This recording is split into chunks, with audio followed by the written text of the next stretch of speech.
So I decided to choose this book for a Year 5 class, The Boy at the Back of the Class. I decided to choose this book because it's quite relevant to the times that we live in, and there are a lot of Syrian children entering British classrooms at the moment, or refugees from other countries. So I think it's really important to bring something that's relevant to the attention and bring awareness to this topic for the other pupils in our class, so that they can develop empathy and understanding for those people who might seem a little bit strange in their class at first, but yeah, just to grasp a really relevant topic. So I would start the lessons off by showing the children the front cover, maybe letting them have a little read of the blurb, and then show them the illustrations from the book of Ahmet, the little refugee boy in the book. Show them the illustrations of his, and have them think what they think the book is about. So I'd group them up, put them into groups, and they can talk about their ideas and share their ideas from the images that they see, and make a prediction. There will be one scribe for the group, and then I would give them this page to just write down the ideas that their group members have come up with about what they think the book is about, and what they think they're going to be reading in the coming lessons. So this really kickstarts the children's learning and gives them responsibility right from the beginning. It also brings attention from the very beginning about the working wall. So I would get these predictions to go up on a section of the wall, what they thought the book was about in the beginning, what they found out each lesson, and they can refer back to this at the end or throughout the lessons to see if their predictions were right, or if so they can see what they've learned, really. So from the very, very beginning, that they don't probably know much about refugee life or anything about the book until when we see the end of the series of lessons, they can see how much they've learned. So it really shows, gives worth to their learning, so they can see how much they know now. So after they've made their predictions about the book, I would give them a bit of background knowledge about the topic, really. So this says first grab their interest. So they've made predictions about the book. They know they're going to be reading a book. And then just give them a bit of background knowledge about refugee crisis and how it's covered in the media and the world. And I would show them this video. It's only short, but it outlines how the crisis is affecting children.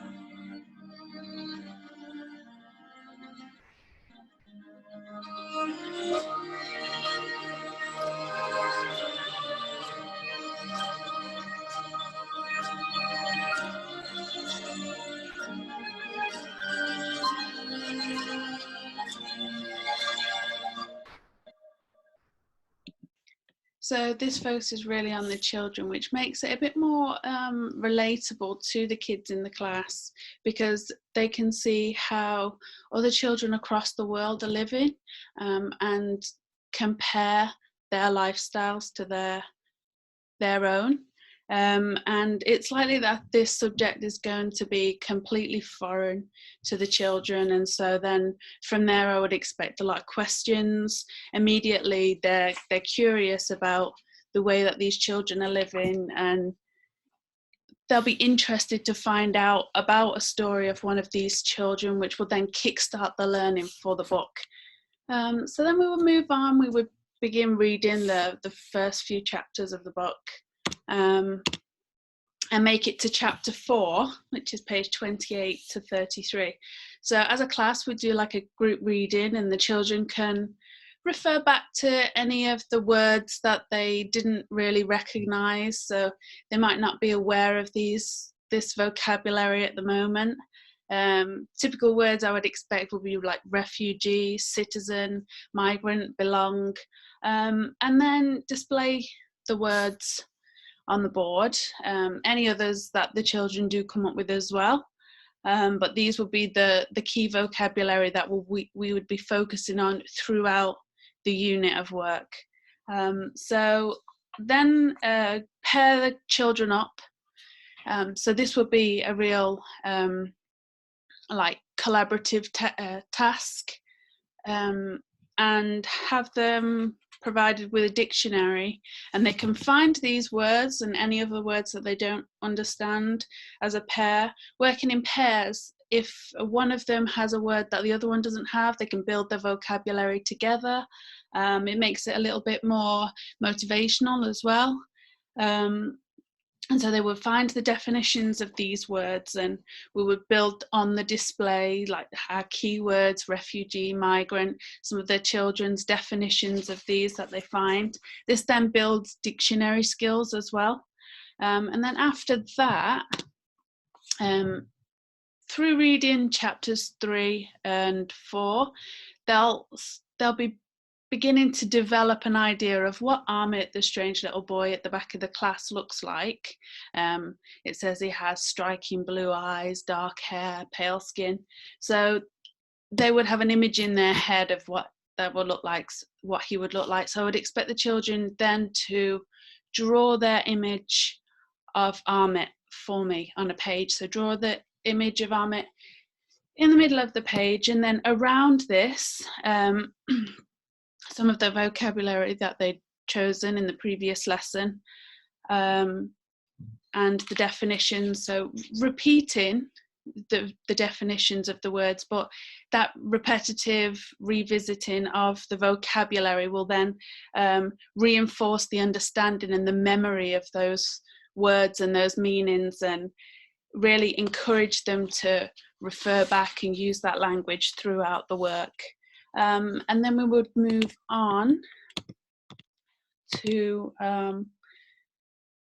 the reading of a letter. So after the children in the book have heard Amit, the refugee boy's story, and they've asked him some questions, and they find out that his mom and dad are not with him, that his sister is no longer there with him, and he's basically all alone in the UK. Then they try to make a plan to find his family for him. So I would have the children really hone in and focus on this letter that's being written to the Queen from the young children who really want to help their friend Amit. So we would look at the layout of letters and why we would write a letter. So what is the purpose of this, and does this letter written by the narrator really get the message across to the Queen of what the purpose is? Why are they writing to it? Is the purpose clear? And why not? We would have a class discussion of this, and then we would focus on the tone of letters, so formal and informal depending on who you are writing to. So is this letter written in the right tone and the right level of formality when writing a letter to the Queen or someone that you don't know? So then I would get the children to write a letter themselves. So they can write a letter themselves to the Home Secretary describing Amit's situation. So they can refer to the letter from the young boy to the Queen and identify the strengths and the weaknesses of this, and then how they can then formulate a letter for Amit's situation to the Home Secretary. So we really want them to see and set out a letter in the correct organisation, so the address and the recipient address, date, greeting, and the appropriate closing statement. So is it yours sincerely? Is it love from? Is it with regards? And so we will go through a few stages of writing a successful letter. So refer to the situation, what's happening, why are they writing, and then talk about Amit's family. So the purpose of this is he doesn't have his family with him, we need to find them, and a time scale. So they're on a really short time scale. I think they have 9 days. So the urgency needs to be included there as well. What you heard on the bus, so hearing about the gates closing, and so why the urgency of getting this scene to is so important. And then I would expect the children to include key vocabulary like migrant, refugee, Syrian, Kurdish, and then the correct sign off. So if this is a formal letter to the Home Secretary, we wouldn't, or the Queen, we wouldn't use love from, we would use yours sincerely, yours faithfully. In this circumstance, for the lower achieving children in the class, I would provide them with a template for the letter. So they would just then have to fill that out, and they would have a clear guidance of what to do next and where to go. So they're not stressing about the layout and the organization of it. They then can focus on the content. So getting that language in there, clear, concise messages coming across. Whereas the mid and the high level children will be expected to build their own letter according to the one that's displayed in the layout. So that would be the first piece of creative writing, but it would be a bit more structured than the next stages of their creative writing. So we'll continue to read the story and then put together a storyboard using Amit's story. So he was living in Syria with his family, and then suddenly there was a war. So they will start referring back to those images they saw in the first lesson and making a structure, a more concise understanding of it, following the timeline. So then there was war, and he had to get away, and so they went walking for a really long time through the mountains, and then his mum, his dad and him were on the boat, but at this point we would notice there is no sister, there is no cat. And then after that, they're in a camp in Greece. We can see that clearly because we would recognize the Greek flag, and the description of this in the book would be more prevalent to the children. And then they're in this situation where it's just Amit and his father, and they are stuck in France. They can't get any further across. And then the next stages of the story, we know that Amit is in the UK. So we would then include technology into the following lesson. So using iPads and computers, they can start building their own refugee stories. So start researching other refugee stories from around the world, other situations in countries across the world that have created similar refugee situations, so like that in Afghanistan or Pakistan, Somalia, Yemen. So they would build understanding of the countries where these kinds of people come from, so where we would find refugees usually flee from. We can refer back to World War II as well, with Belgian refugees and Jewish refugees from across the world, depending on what they research. So this would be a bit more independent for them. And then we would look at some of the situations that people flee from. So in Amit's case, we know that it was civil war and terrorism in Syria. So they had to flee from that to save their lives. So we would recognise, I would expect the children to come up with ideas like civil war, terrorism, natural disaster, political oppression, like that in North Korea. And then there are places where these people usually flee to, so where they go to find safety, and most of the time that is in the Western world, thankfully. So we have various countries across Europe. So we know from recent stories and Amit's story that there is Greece and Germany, Norway, and then there are other countries in North America, so Canada, the United States. So I'd expect the children to start taking an independent approach towards this. So we'll start building their knowledge, their understanding of various refugee stories. Build lists of these so they can also include languages spoken by these refugees, other origin countries, circumstances that caused them to leave, countries and places they pass through or they end up seeking refuge in. And but I would leave this a bit open for this. The children can also have a bit more of a creative view on it. So they can even think about space refugees if they want to make a bit of a sci-fi story for themselves. Then they can think about, you know, if someone was escaping war on Mars, just to really engage the children's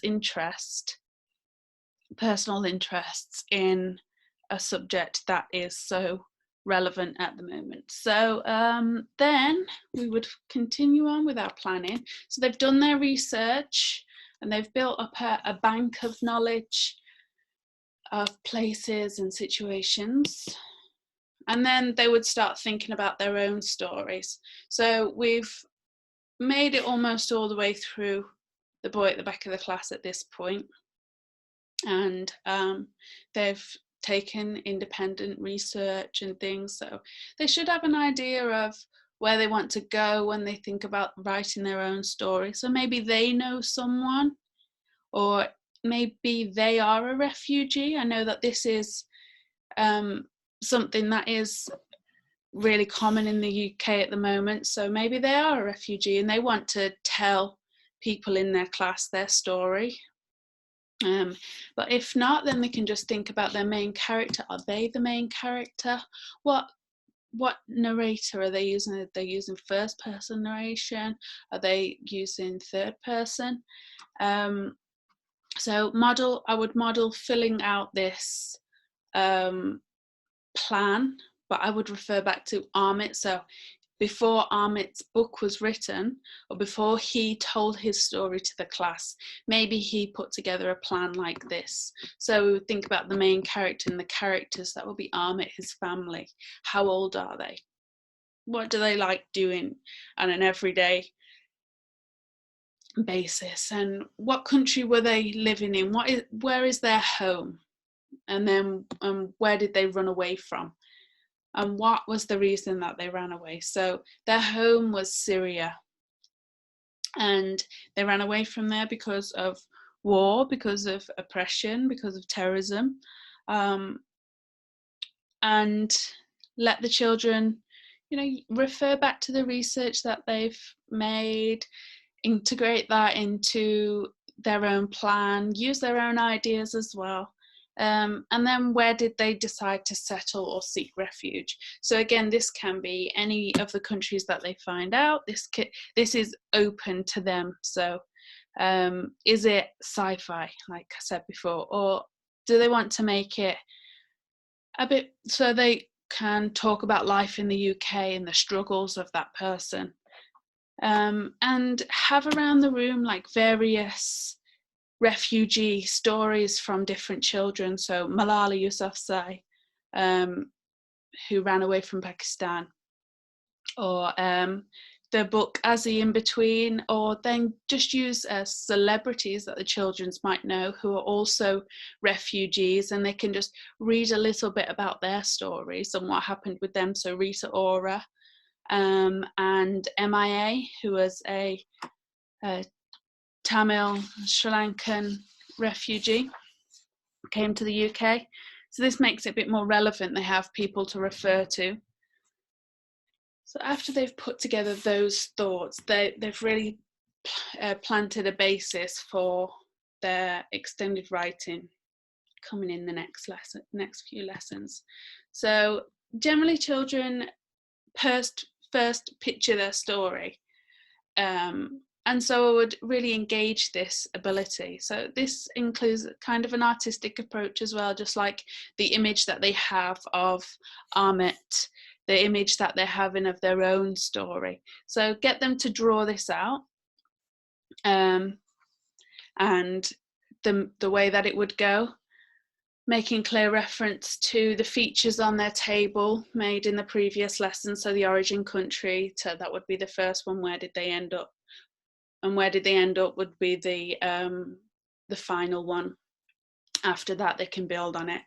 I think this setup as well allows children to organize their paragraphs. So each one of the boxes can indicate a new paragraph. This aids the organization and represents a new scene or a new paragraph for them.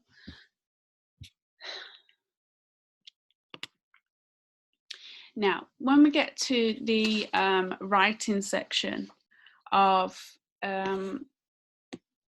their final story, so they've done their original plan, and then they've done their storyboard to follow, and then I want to get them ready for writing. So as it's an independent writing task, I wouldn't provide too much scaffolding and structure for the children, but I would provide them with the writing expectations for this. So provide them with the success criteria. This is in accordance to the Year 5 National Curriculum English writing expectations. So I've taken some of those expectations and added them into a tick list for them, that I would expect these to be used in their writing in this task. So model writing an open paragraph to a story, and then highlight to the children what criteria from this page I've included. This then helps them a little bit more with how to use this to help their writing. So how can they use this success criteria they've been given to guide them through their writing to make it successful. So I'll be expecting the children to have every box ticked upon marking. This would then provide me with the feedback that they've been successful in their learning of this topic, successful in their writing, they are clear in structure of stories and what needs to be included.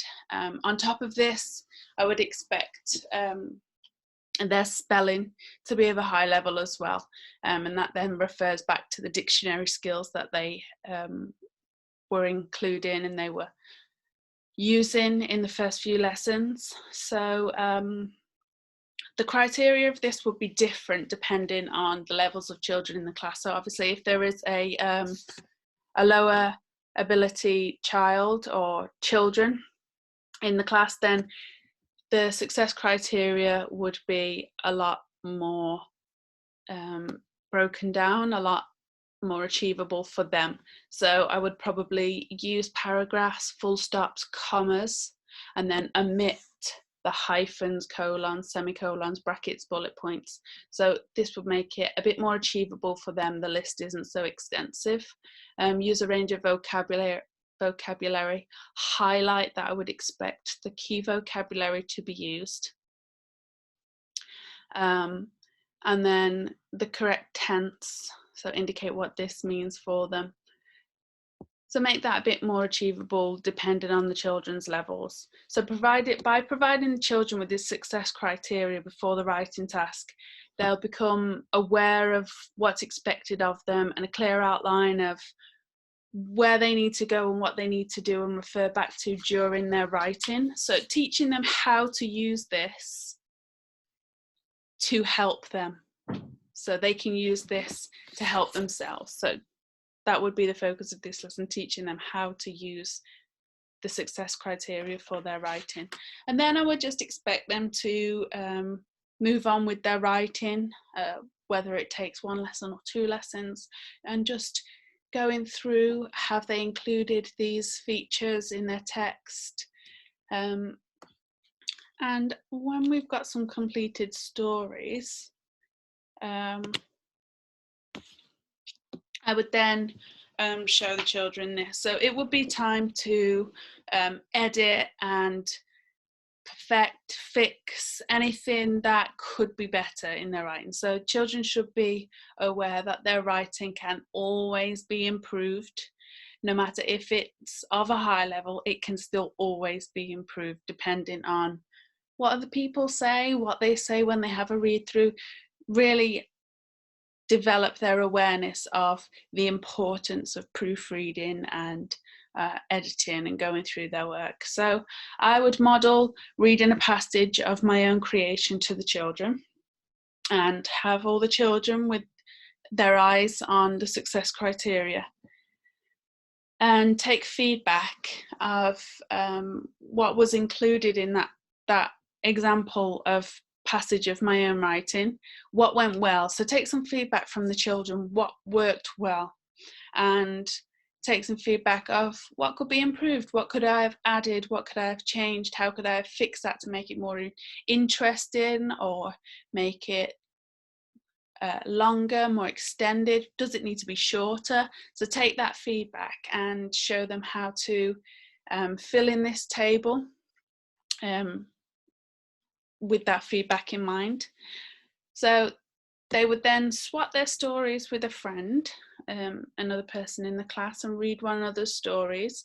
Eyes still on the success criteria, what's been included, and then they can say what worked well, what did they like about their friend's story. We'd always start with a positive, what's good about it, and then what could be improved. Now this wouldn't be an extensive list of improvements to fix it, because that would be downgrading for the children, but just a little suggestion from their peer as to how we could make this a bit better, a bit more gripping, or how we can really refer back to the success criteria a bit more, what could be improved.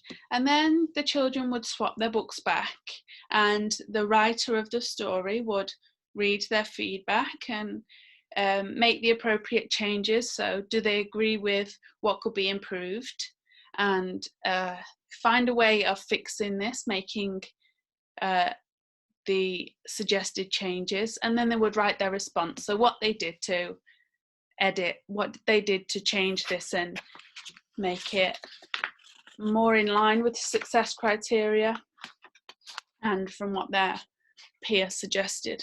So this would be the final lesson of the unit and the reading of the book.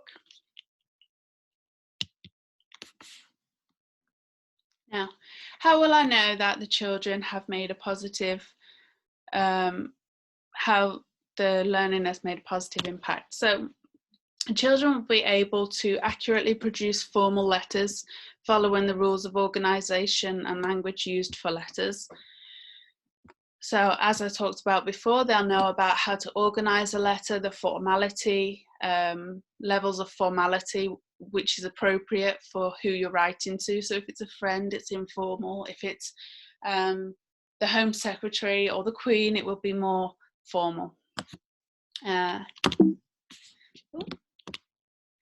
then the children will be able to demonstrate dictionary skills. Now this is really, really important. So referring back to their extended writing task, I would then remind them of using dictionaries to aid their writing. So they can help with spelling, they can help with clearing up understanding of particular words, and they can help them to develop a bank of vocabulary as well with the suggested words, or they can use a thesaurus for this. So how and when to use dictionaries. And I think the text choice and series of lessons encourages engagement across various curriculum subjects. So it isn't just in a box of being English and writing and reading. It opens their world a little bit. So the relevant subject matter, then they develop an awareness of the world, and so then geography. So they might not have heard of Syria, Afghanistan, Pakistan before, but through their research and through their reading, they are then opened up to a greater world. And then the PSHE, so the ways that different people are living, things that are affecting people around the world, how those people's health is being affected as well. And also history. So if they were talking about civil wars or world wars and refugees in those, then they'll understand a bit more about history. So they know about World War II and Belgian refugees, as mentioned before, or the 9 years of civil war in Syria. And then they'll then develop an appreciation of the future. And also art. So getting them to read and understand that when they read, they create a picture in their minds, and that picture can then be translated to the page. So they're pictures of Amit from the descriptions that are given, or they're images of their stories in their heads, and then translate that into drawings on a page to share with other people. So this then brings a link to all those lessons. And children will also demonstrate writing at length about a very relevant topic. This develops their understanding and empathy towards refugees, developing their social awareness. So whether they are a refugee themselves and they find this opportunity to share their story with their friends or their peers that they would never have had before, or whether they have refugees in their class, or they've heard at home maybe the word refugee, or they come to hear it in the future, and they have no understanding of that. Well, through this they will develop more understanding of that, and more understanding of the world around them and the issues that are affecting the world at the moment. And then the children will demonstrate planning a story and referring to the Year 5 writing curriculum success criteria to guide their writing. So using plans to aid their writing is a common feature, but then they will also learn how to use the success criteria and dictionaries to aid their writing. So they're provided with all these different sources of information and guidance that can help them develop really strong pieces of writing. So they're aware of different ways of planning. They can plan through writing down their ideas, they can plan through drawing their ideas, and then use the success criteria to guide them through this writing. And then they are able to construct extensive pieces of writing based on what they've planned, based on the ideas in their heads, based on the images that they've got down on the page. So using all of those skills and techniques to write at length, I think that this will encourage children to be engaged a lot more in reading and writing, because they associate reading them with those amazing images and ideas that they get in their heads. And then they want to write and share that and be creative and use this opportunity to be really creative. And I think that developing their writing and academic skills alongside their social skills in this lesson is really the most important part of it. So, thank you.